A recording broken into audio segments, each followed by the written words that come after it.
सरकार ने कल यूनिफाइड पेंशन स्कीम की घोषणा की है और इसे अभी की सरकारी कर्मचारियों के लिए सबसे बेहतर स्कीम बताया। देखिए, unified pension scheme new pension scheme से भी ज्यादा बदतर और खराब है और ये देश के कर्मचारियों के साथ एक बहुत बड़ा धोखा है।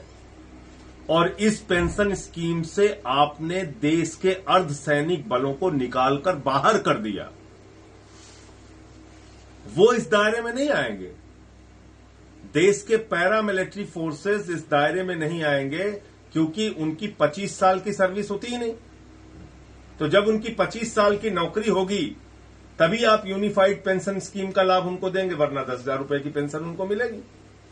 दूसरी बात इसमें क्या है कि जब से आपने अपनी नौकरी शुरू की, मान लीजिए आपने 40 साल नौकरी की, तो हर महीने आपका 10% सैलरी से कटेगा पेंशन के नाम पे और उसके बाद पूरा पैसा सरकार अपने पास रख लेगी। मान लीजिए 1 लाख की सैलरी है, 40 साल आपने नौकरी की, कभी 2 लाख होगी सैलरी आगे बढ़ के आपकी, कभी 3 लाख होगी। जितना पैसा आता है 10% के हिसाब से वो पूरा का पूरा पैसा सरकार रख लेगी अपने पास। उसके बाद क्या करेंगे? अंतिम के 12 महीने जो हैं उसका एवरेज निकालकर 6 महीने की तनख्वाह आपको कैश में दे देंगे और फिर ये कह रहे हैं कि एवरेज सैलरी निकाल के आपको आधा पेंशन देंगे। पहले तो आपने एक बहुत बड़ा अमाउंट कर्मचारियों का मार लिया, लाखों रुपए जो अपनी पूरी जिंदगी में उनकी 10% कटौती के नाम पे इकट्ठा होगा।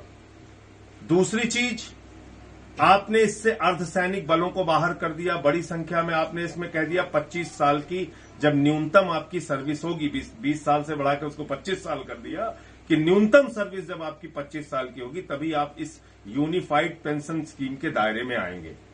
तो कुल मिलाकर ये एनपीएस से भी ज्यादा बदतर यूपीएस आया है और देश के कर्मचारियों के साथ एक बहुत बड़ा धोखा मोदी सरकार ने किया है, जिसको इस देश के कर्मचारी समझते हैं और इसका जवाब हो जाए। आप लोग अभी भी ये मांग कर रहे हैं कि ओपीएस बहाल किया जाए। भाई, पुरानी पेंशन स्कीम बहाल करने में आपको क्या समस्या है?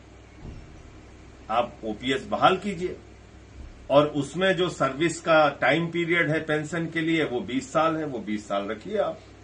आपने बढ़ा के 25 साल कर दिया, पैरामिलिट्री फोर्सेस तो बाहर हो जाएंगे ना इससे।